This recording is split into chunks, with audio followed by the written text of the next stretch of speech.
Boris Johnson has been urged to make Britain the Singapore of Europe with its new-found freedom after Brexit, according to the results of an Express. Britain has already landed deals with countries outside the EU including Japan and Canada.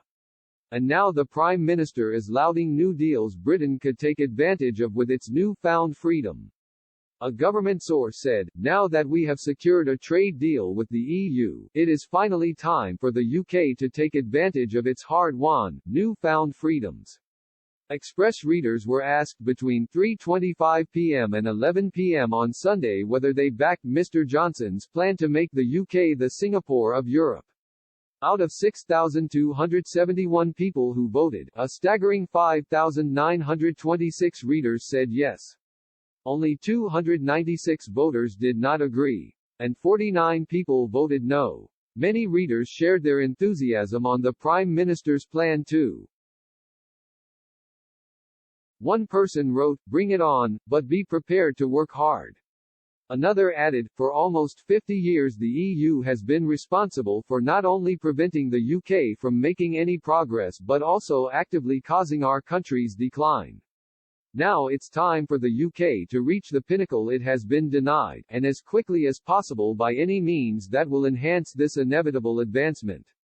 And a third person simply said, "Agreed." Finance Minister Rishi Sunak warned the UK should not lower its standards however.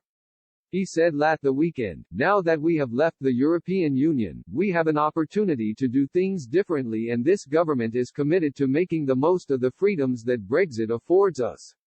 This isn't about lowering standards but about raising our eyes to look to the future, making the most of new sectors, new thinking and new ways of working."